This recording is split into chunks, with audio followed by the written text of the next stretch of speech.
Right. Nice. Wow. Yeah, we did go a little long. I didn't even realize. Well, the time really flew. It really did, especially those last 20 minutes. I got a ton more that I could go over. Same. Hey, I want to show you something I was going to use for the lighter side.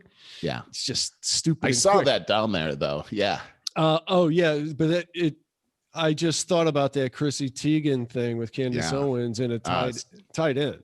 Yeah. And it's a good light way to go. What you gotta check this out. This is nuts. This guy got swallowed by a whale. And he lived. Really? Yes. I love it. In something truly biblical. I'm like, okay, there it is. Jonah was swallowed by a whale. Yes, yeah. Massachusetts lobster diver was swallowed by this humpback whale. I know I'm not going to read it, or I'm just going to tell you about it. It's really short anyway. But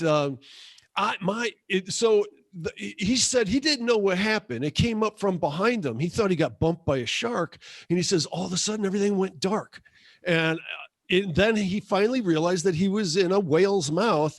And then for some reason, which I think I have an idea on, the whale jumped out of the water and spit him out. And that's crazy. Very crazy. I think the reason would be because he's in a full wetsuit. It's rubber, Yeah, so actually, he's not tasting anything good. It tastes bad. You know what I mean? That's what I think. That's just me surmising. I was just like, ugh, what did I hate those things. They got black licorice again. Yeah, really. But oh my God, what an experience for this guy. How weird. Well, I love what he's saying down here. He says, yeah, I was completely inside. It was completely black. I thought to myself, there's no way I'm getting out of here. I'm done. I'm dead. All I could think of was my boys. Yeah. They're 12 and 15. I mean, that's what I would think too. And then it talks about how the whale surfaced, shook his head, spit him out, saw a light, and the next thing he knew, he was outside. Like, yes. How crazy is that? That is crazy. No broken bones, just some soft tissue damage. You can see in the photo here, he's in a hospital bed with all those electroid things on him. Yeah, getting electroshock therapy to get his mind wiped. Yeah. Kidding, but he doesn't get his mind wiped, so he could never have to go through that trauma in his memories. Yeah. Whoops, we accidentally erased everything else. Right. Well, I can't get over the documentaries on mind control. Oh, I'm telling you, Barry. Same here. Anne-Marie and I watched it. It was startling what we were seeing, and the fact that they pretty much responsible for the LSD use here in this entire country. They developed it for mind control. Yeah. And then the people that they dosed without knowing it, and some of them committed suicide because they thought that they were losing their minds, which who wouldn't? That's such a diabolical thing to do to somebody. It's unbelievable. They were their own people. Yeah. Like that guy, I don't remember his name, but you just referred to that.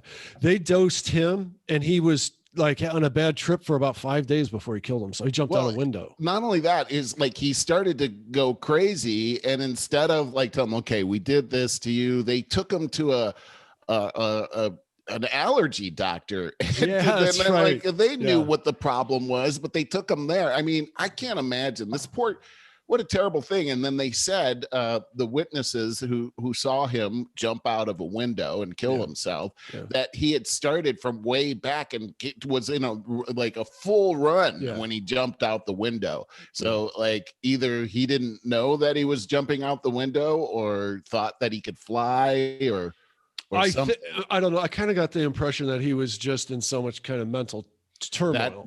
You will never know exactly what happened there. And so, gosh, the fact that our government did that is what types of ramifications to today can that have? Yeah, that's really the hard part. I got something altogether different here. I saved a couple of lighter things for us to laugh about here. Cool. And now for something completely different. Yeah, it is. This is an article that I saw about Bill Maher. You know who Bill Maher is. Of course. He's been on fire lately. Yeah, I can never make up my mind if I like him or hate him. Same here. Yeah. One day I hate him, and the next day I'm like, well, that made a lot of sense. I like exactly. that. That's Bill Maher, right?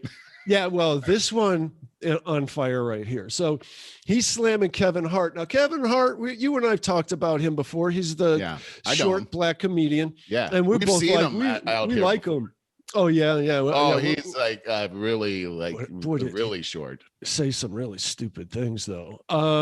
So let me read my notes. Bill Maher slams Kevin Hart's claim in the New York Times that, quote, white power and white privilege are at an all-time high. Oh, that's terrible.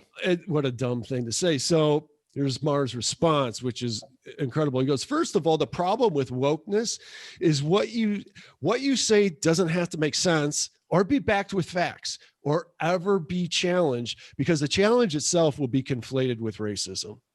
If you challenge it, you're immediately called a racist. That's right. So it could be as dumb as you want it, as it is, you know? So then he says, quote, but saying white power or white privilege are at an all-time high is just ridiculous. Higher than a century ago, the year that the Tulsa race massacre, higher than the years when the KKK rode unchecked and the KKK went unchallenged, higher than in the 1960s when the Supremes and Willie Mays still couldn't stay in the same hotel as the white people they were working with, higher than during slavery. Yeah, that kind of shows, that's the end of my notes, but that shows you, I mean, what a dumb thing. And that's like, it's right up there with LeBron James and his, I feel like I'm getting chased every time I leave the house. Ridiculous. You are. They want your autograph. That's what the dumbness. I like what he said. The problem with wokeness is that what you say doesn't have to make sense or be backed with facts or ever be challenged, because a challenge itself will be conflated with racism. Well, we see this all the time, right? I mean, look at what's happened with the squad, AOC and Omar. So Omar is out there talking about it's very anti-Semitic types of language here, and then several Democrats wrote a letter and said, hey, that's anti-Semitic and you shouldn't do that. You shouldn't compare America to Hamas. And so, but then she and her friends came back and said, AOC came back and said, you have no idea the danger that you put Omar in by criticizing her over this. Now people are going to want to kill her and all this stuff. And it's all because of your racism. Now, the 10 people that wrote the letters were Democrats, and they were Jewish Democrats in Congress. And of course they had a problem with this whole thing. And, but the answer was, you're racist. Yep. And that kind of ends the whole thing, which that's just what it's how can you can't win on this. I'm going back to what Bill Maher said. Yeah, it's first, perfect she example. said something really stupid, and you couldn't back it up. And when they were challenged on it, the challenger is the racist. But the racist thing was the thing she said. That's just a crazy thing. And it makes sense to these people. You know, I don't understand how that works, but it's like, how do you break through that kind of mentality and say, wait a second, you're actually the racist.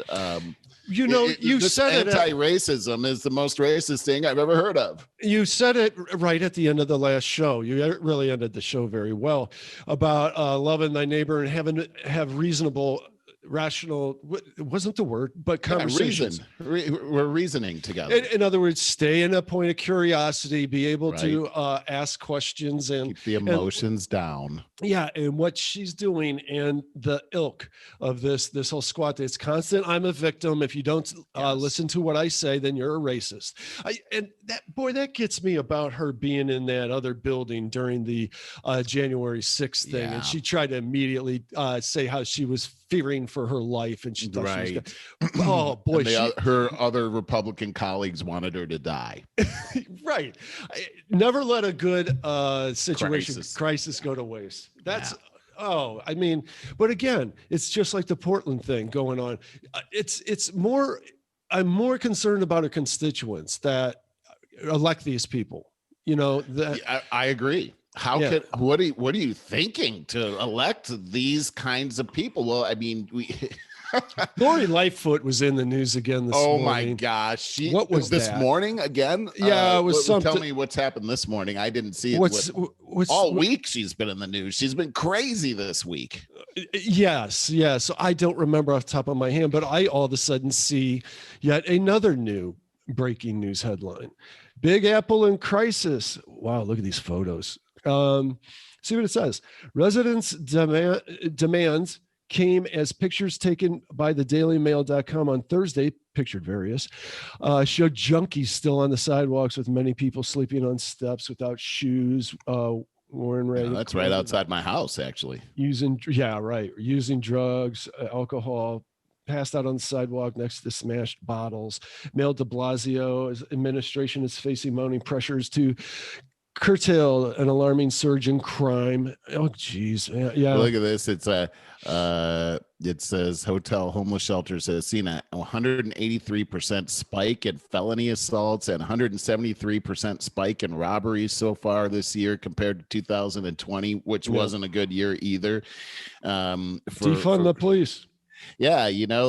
This isn't, it's the Big Apple, Los Angeles, Chicago. We're having these same kinds of problems. If you take a look at the leadership in all three of those cities, they're like clones of each other. Yeah, they really are. The mayors of each of these cities are very much share the same ideology. But what I saw this week from Lori Lightfoot is I got one right here. Complete denial of this, of what the actual problem is. She's out there asking for federal aid right now because of the gun problem. But what we're seeing is that they've already the murder rate that's happening right now is completely outpaced last year. It's terrible, but she's blaming guns.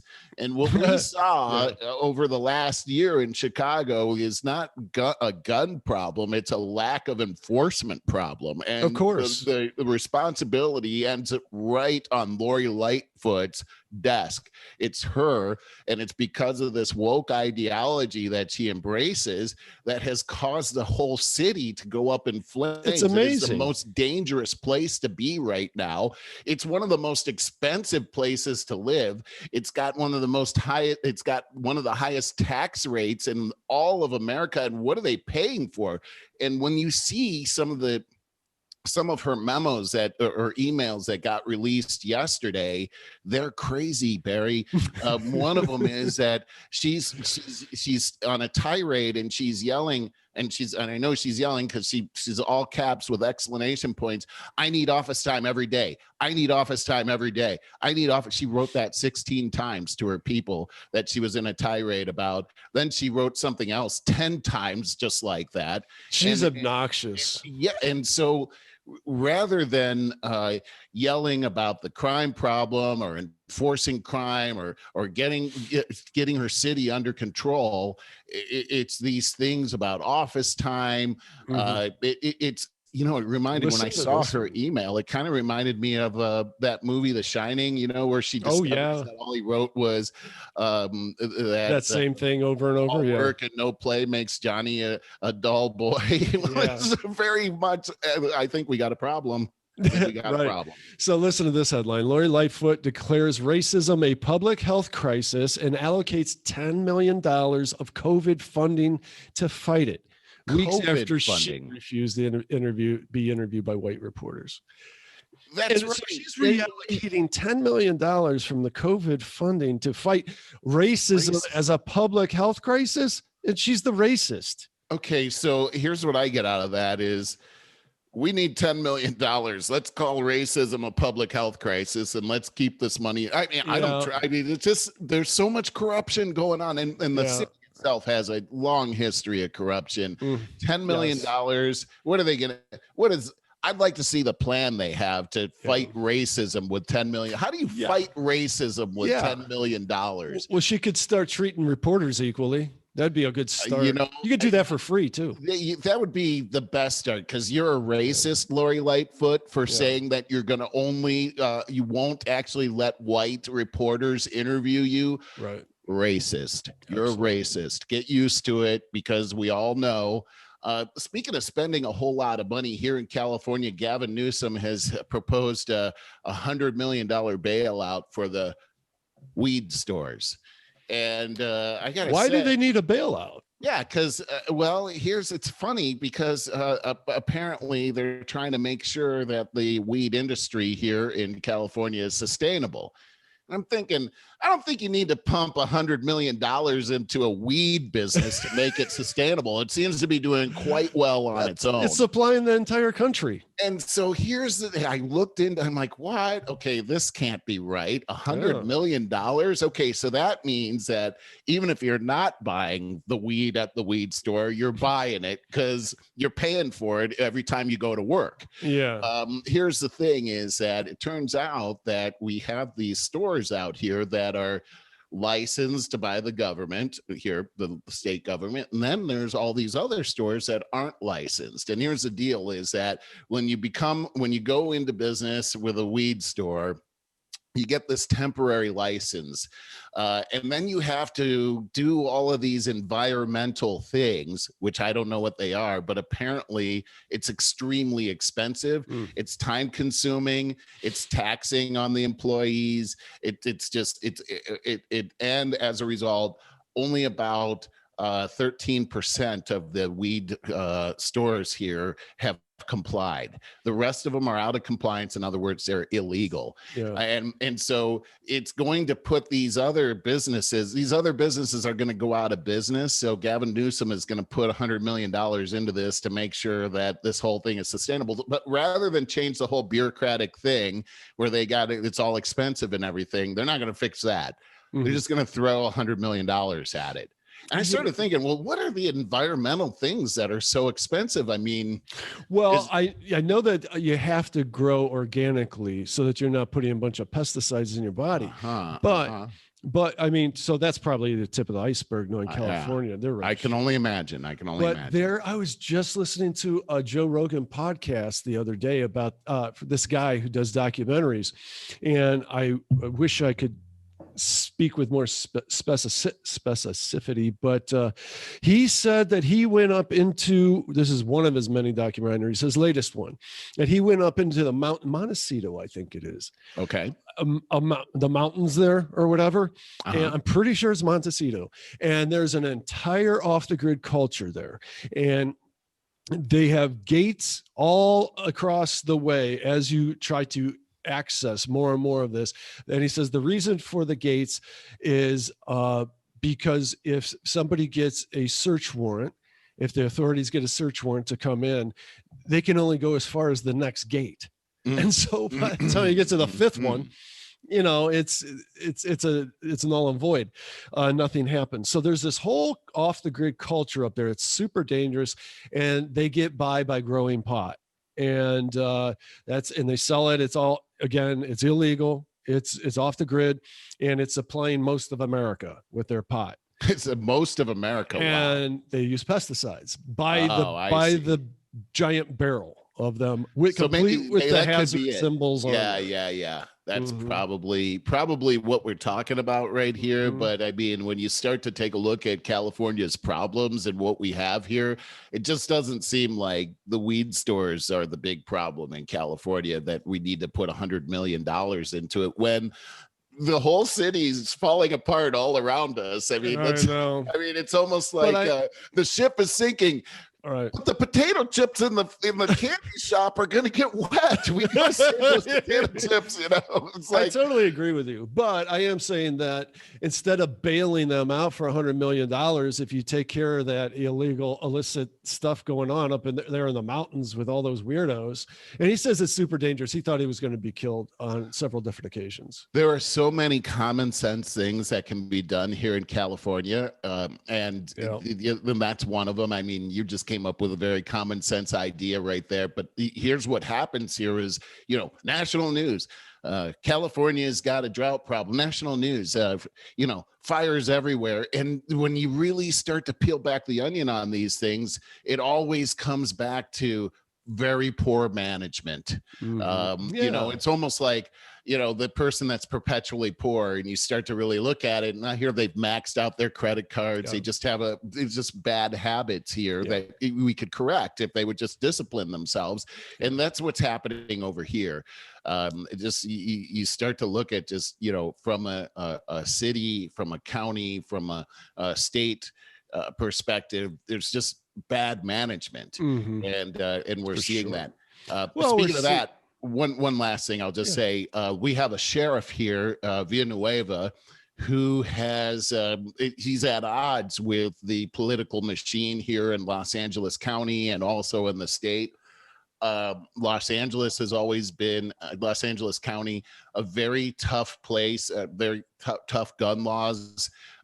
Carry and conceal, you might as well forget about that. You're not going to get a carry and conceal license here. All that's changed as of the last couple of weeks. The sheriff is opening that up to carry and conceal because the people aren't protected here. They've scaled back all the police, and the gang units are no longer here. And so he's got this program. You don't just get a carry and conceal license here. You have to go through a training program that they have here. That's good. That they've opened that whole thing up here. And while I don't like the fact that crime is at an all-time high here because of what they've done, I'm thankful for people like Villanueva, because it's not the licensed gun users that are causing the problems out there. Well, you guys just ran the experiment, and it proved out to exactly what you're saying. It's not the gun, it's the owners, it's the illegal activity. And that's really, I saw a story this week, and I think it was very, very spot on, is why isn't anybody doing a study on these guns, these illegal guns? They all have serial numbers on it. And he was making a comparison to Carfax. Like, you know, all they have to do is put the serial number of your car in there, and everything about where your car has been, who's owned it, what kind of accidents, all of that comes up. Why can't we do that with guns? Like, okay, kid, how is a 12-year-old getting a gun? Did it come from your dad? Did it come from somebody else? Who owned this originally? Who bought this originally? We never hear anything about that. All we hear is we need, like Lori Lightfoot, we need the federal government to come in and implement gun laws. Wait a second. Chicago has the most strict gun laws besides New York City. And those are the two cities with the highest rates of gun violence. I know, nobody gets the correlation here. And, you know, my brother and I had this conversation a couple of weeks ago when we were working on my mom's patio. We both are in agreement. Now, he's fairly left, not real left, but common sense left. You know what I mean? Yeah. So it's more liberal than left. Yeah. But he and I agreed that neither of us have guns, and he really lives out in the country. If I were him, I mean, just if there's a bobcat or something, or a bear. Yeah, exactly. Coyote. Sure. We both agreed that we both should have guns, but for the same reason, it's just like, I don't like them. And if we get them, then we got to be obligated to be trained properly. But we both feel like we are doing a disservice to our families now by not getting a proper training and a decent gun. I thought I texted your brother Scott about this a couple of weeks ago, like that night, because I was like, because he told me about a website where you can buy used guns, because I don't care about having a shiny gun. You know, but they're expensive. So I wanted to find, and I said, like, just tell me which gun. Don't give me choices. I don't care. You know, just like which one. I don't want fancy. I just want to work, to do the job. Like if somebody broke in, if these riots escalate again. When Cleveland was on fire down here with riots a year ago, I was like, why do I not have a gun? It could continue to escalate to my neighborhood. Did he give you a suggestion? No, I have one back for you. Okay, go ahead. Remington 870 police shotgun.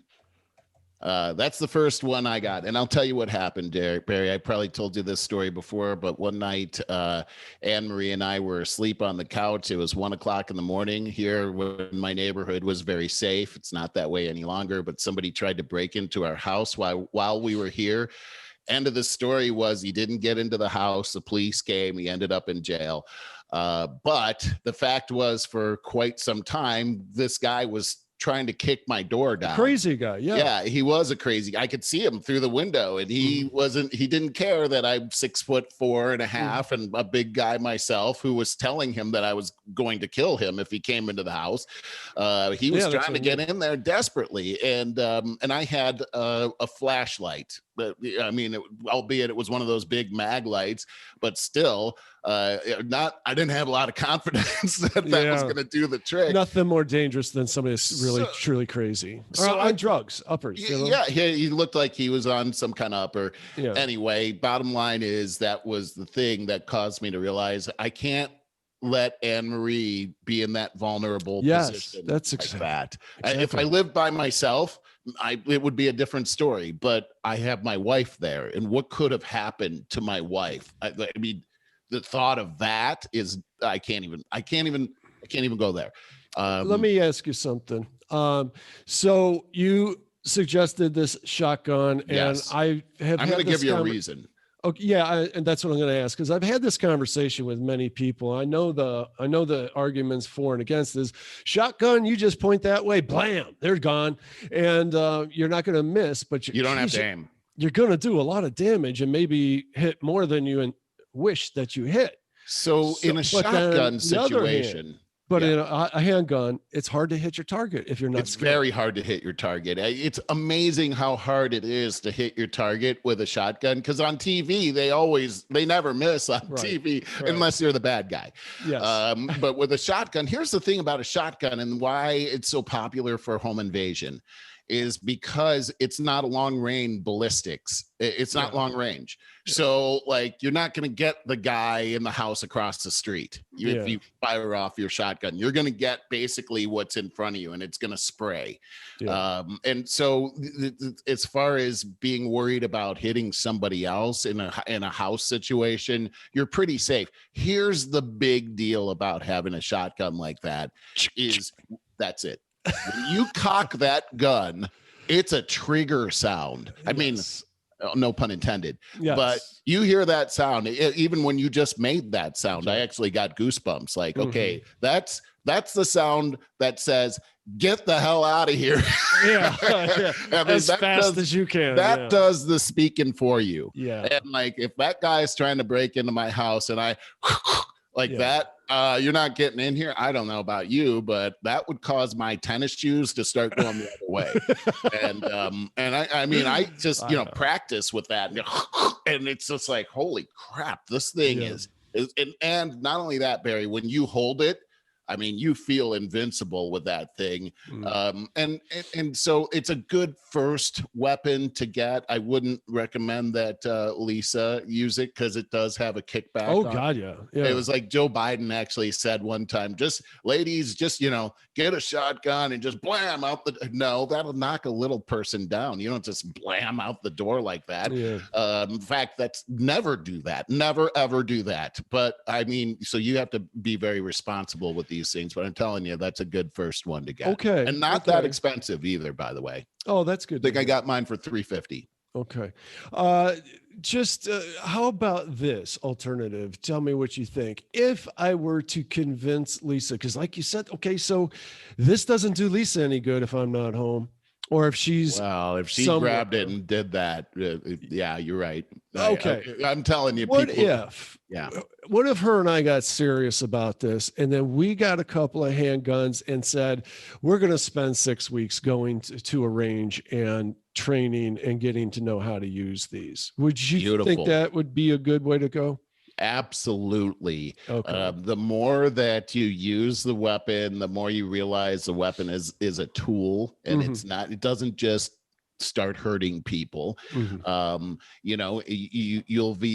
learn to be comfortable, but also have a great respect for the tool. You'll actually learn how to aim and shoot, how to breathe. There's a breathing that you have to know how to do. There's actually a lot to it, but you want it to be very automatic. You don't want to be, you always see these movies where the woman's in a terrible situation and she's got a gun, and the guy says, I know something you don't know, and they've got the safety on. Right, so these are right. things like, Yes. you don't want to, and when you get into a crisis situation, you don't want to have to think about things. You want things to be automatic, and that only comes from practice. So yes, especially for Lisa. Yeah, and I've heard statistics like, all the crime that is being committed is by illegally obtained guns, right? Yeah. Well, like I read the statistics on them being able to shoot anything with any kind of accuracy, super low, because they've taken no training. They just get a gun off the streets and then right. Yeah. So, but I don't know. They're killing enough of each other, but well, they miss a lot too, but what I'm saying is if we got proper training and felt comfortable with the gun, it would be real protection because we'd have a much better chance of hitting them than they would us. It would be, and for women, there are handguns like Ruger makes a really nice pistol that is lightweight for a woman to be able to fire a 9mm or something like that. Doesn't have a kickback. How do you spell that? Ruger, Ruegar. They're great. They're great. They have really great stuff, even for carry and conceal. I would take a look at them. They're a great manufacturer. Okay, so if I wanted a handgun, again, don't care, starter handgun, whatever. I know I'm not going to become an enthusiast. Utilitarian. What would you recommend? Right. Well, it depends on what you're trying to get accomplished. The first one I got was a Beretta. It's the same as the M1 that the military used to use as standard sidearm. I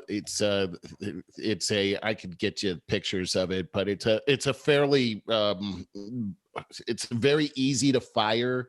It's really a lot easier to aim. If you're looking for it for home protection, it's a great weapon. It's a semi-automatic. But if for carry and conceal, it's a little bulky. So you would want, if you were going to get a carry and conceal license, I wouldn't recommend something like that because people would be able to see it. You wouldn't be able to easily conceal it. And KAR, K-A-R, is a manufacturer that makes really good smaller weapons that can be concealed. I would take a look at them. The funny thing about these smaller weapons, though, is they have more of a kickback to them because there's nothing to absorb that fire. But 9mm are great they're easy. That caliber is pretty available, and especially for women, you don't want anything with higher ballistics than that really to start out with because you're going to have a higher kickback. Very effective tools, though. Very effective for home protection. Cool. Well, hopefully we'll never need them. Hopefully. But, we'll watch this and we'll definitely talk about it. Yeah, it's something to really consider, but I love that you are putting the training part first. Yes. Education is so important for number one is to get rid of that nervousness. Absolutely. To feel comfortable. Yeah. Because it's really not something you want to go into blindly. Get lots of education, get lots of advice. You're doing the right thing. All right. Thank you. I have one final story that I wanted to share with you. I just thought it was kind of interesting. Yeah. Apple struggles in push to make healthcare its greatest legacy. So I just have one more sentence here. Tech giant has envisioned hiring doctors to offer primary care, but now they're focusing on their watch. I have a link to it as well. So I read the article and basically Apple, I started thinking about this a lot. So Apple was trying to take care of their own healthcare all by themselves, hiring doctors, but people were not catching on. Like they weren't really going for some reason. Trust factor, turning over their personal information to, because this was for their employees, to start with their employees. And they didn't want to turn over all their personal information to their employer. But what made me think is if anybody could revolutionize our messed up medical industry, it would be Apple. But wouldn't there be so many malpractice regulations in the bureaucracy to make that impossible? Like, isn't that why we have an incredibly messed up healthcare industry in the first place, is because our government is running it? And therefore all the lobbyists come in and, everybody's bought off, and now they're squeezing every single dime out of us that they possibly can. Yeah, it's you're right, Barry. There's good and bad when it comes to organizations like Apple. Apple's already very involved in healthcare right now and healthcare communications. I work with Apple quite a bit, and in conjunction, they have devices in hospitals now, iOS devices that are being used, and the hospital, the companies like Spoke that service hospitals develop apps that go on those devices that can help with workflow and everything like that, which is great. It really revolutionizes the efficiency of hospitals. Unfortunately, though, Apple's got a history, along with their friends at Facebook, Google, and Twitter, and all those other places, of they love to get all of our information, just like you said. That's why I think it's funny that the employees were scared of Apple having their information, because that's what we should be afraid of as well. Okay, but let me ask you in this way then.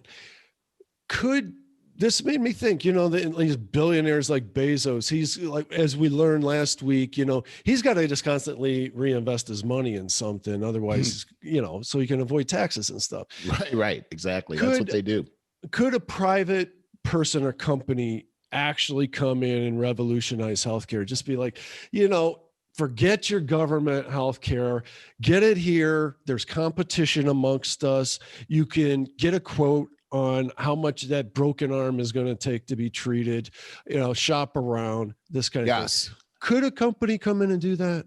At this point, they can, because there are private companies that have come in. There's a Christian organization that has set up their own private sort of insurance, where it works a lot differently, and it just private companies can do this. It's very hard, though, because of everything you're saying. The regulations that are out there that the bureaucracy puts out really favors their own agenda and their own favorites. So this is a very, very tough business to break into on any level, because in order to be able to do anything, a lot of times we need FDA approval.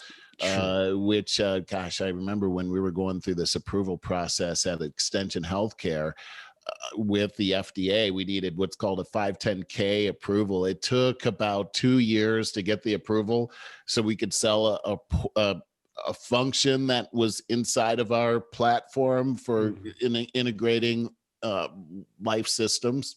That's important. But when we finally submitted our report, from the ground up to here, about 4 feet, that's how much paperwork it was. That's what we had to actually put it into boxes. The report, we had to actually put a physical report. It was over 10,000 pages. This is the kind of minutia that the federal government makes you go through. And back to that California thing with the weed companies, that's what they're putting them through. That's exactly the kind of thing they're putting them through as well. And these things are very costly. Many times they're meaningless. And we don't even know if anybody's really who's looking at this stuff. And then magically, several months later, you're approved. Yeah. Or now you have to look at this, but gosh, it's get back to your original question. I think it's possible. I think it's very uphill. I think that you laid that out very well. I understand that now. All the medical regulations for a private company, the amount of investment and that they would have to put up front to establish their infrastructure would be just unbelievable. So it would take an Apple or a Bezos to do it. The second piece is that you have companies, if you're depending on what business you're going into, there are companies out there that are favored by our government, that are favored by our bureaucracy, that will have unfair advantages that you're just never going to get trying to break into that particular industry. So healthcare is a mess. And from a policy standpoint, it's a mess. From a technology standpoint, healthcare is basically about a decade behind the business world, which should be reversed, right? It should be the other way around, but that's been the surprise. It's not, and you should not feel comfortable about that, because it really isn't. And we look at hospitals, and many of them are still doing things very manually, writing things down on sticky notes and stuff taped all over the place, and people's lives depend on this kind of stuff. So they need help. They really need help. And fortunately, it's coming along, but boy, COVID really put a wrench in progress for everything. You're right about that. Boy, it really wiped a year right off the calendars. Just like you started out saying, Barry, it's like almost like we were unplugged for a year and a half, and like we just like skipped a year and a half there. Like we should just throw that out. And I'd like to have that year and a half back. I just turned 55. I'd like to go back to 53 and a half again. Yeah, I hear you. Reset.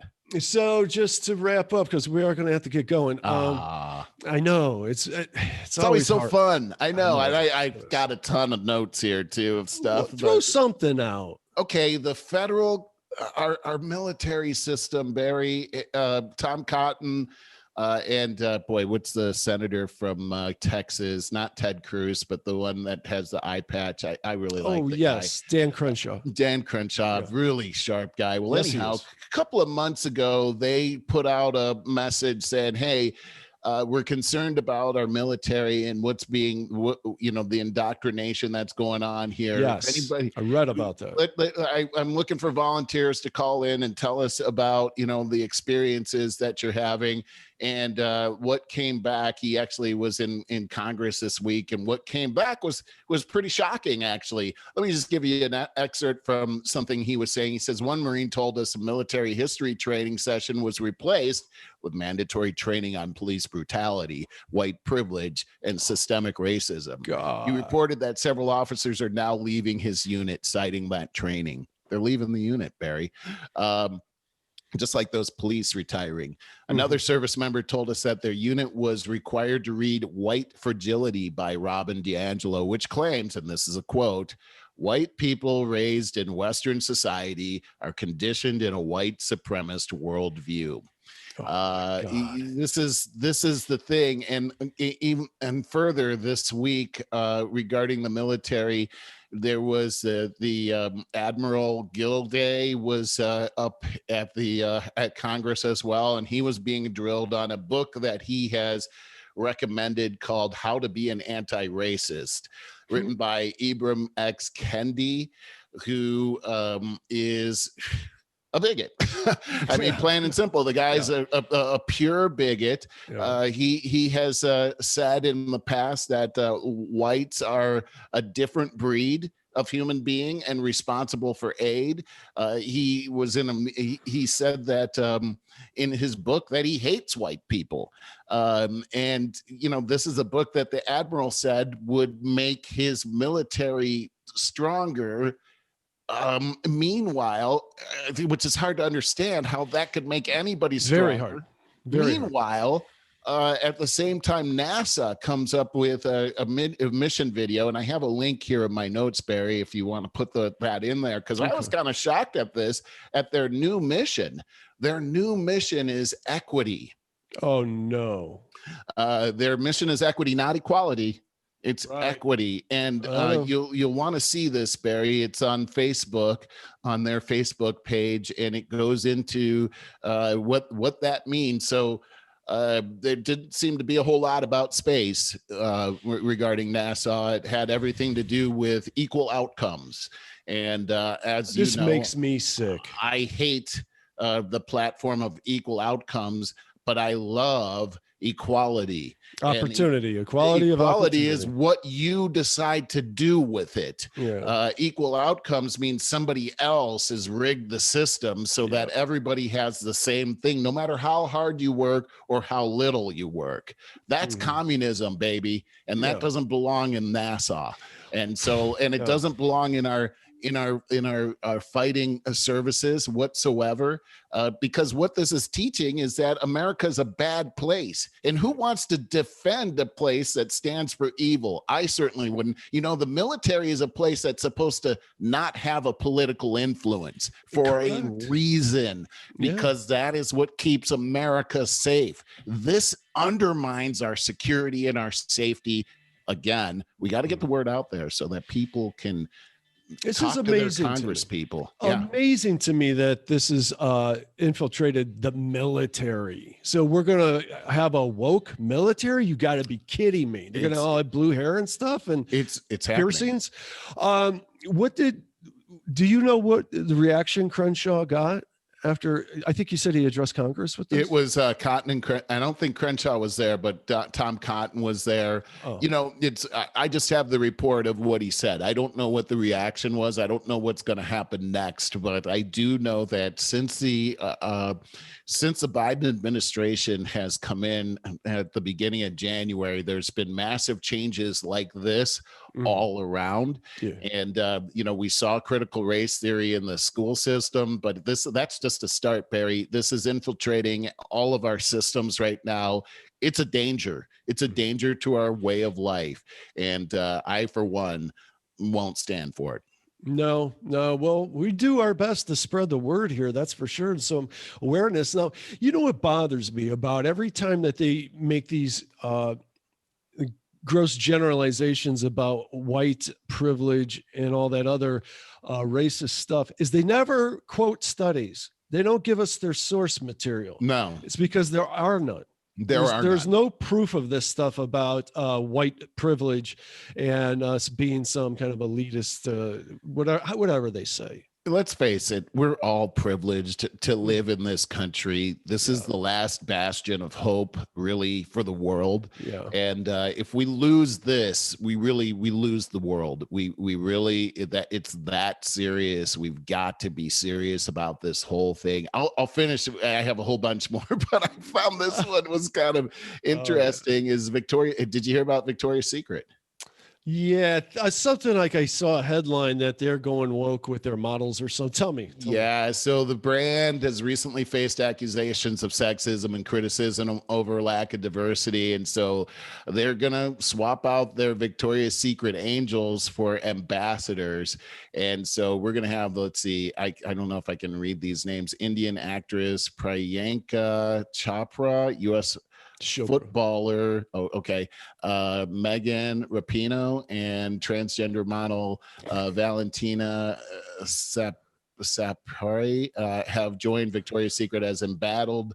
A lingerie company undergoes a dramatic shift. So here's the deal: is that their sales are going to plummet. Well, apparently their sales must have really taken a hit. And I think it was during COVID, like many companies have. Sure. What I do know about Victoria's Secret is that where they really make their money is off of men.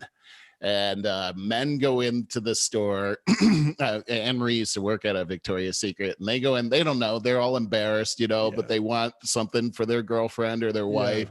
And Anne-Marie's like, look, you basically throw the most expensive stuff, they'll buy it, and so and it's the angels that attract us over to that store. It's not Megan Rapinoe.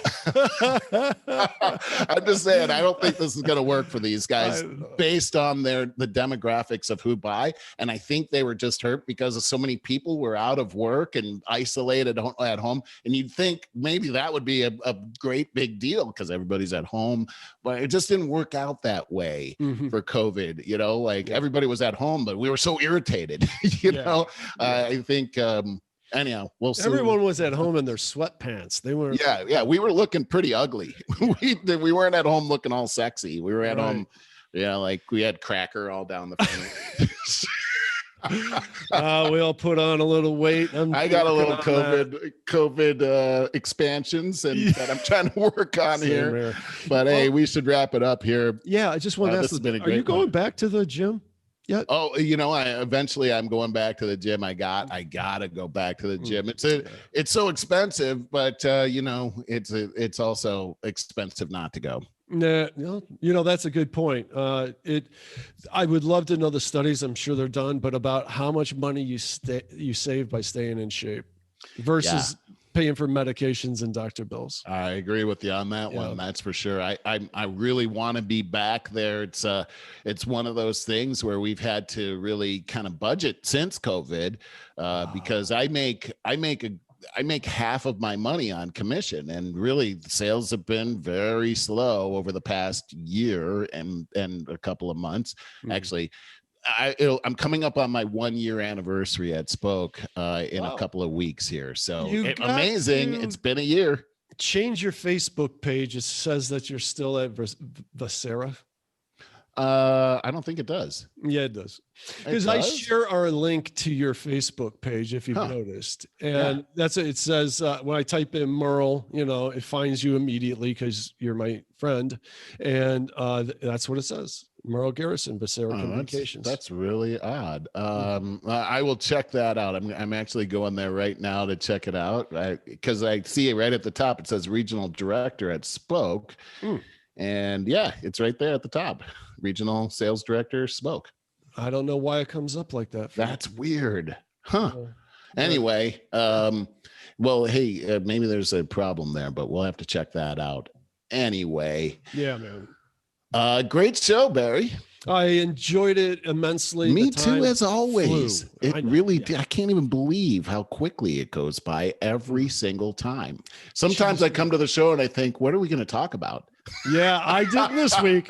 I'm like, how are we going to, get all that in there? I like the conspiracy theory stuff. Me too. We should have our conspiracy section and actually have music for that. I like the Twilight Zone music for that. And I need to make a banner for it. Yeah, that would be great. We could come up with a funny one.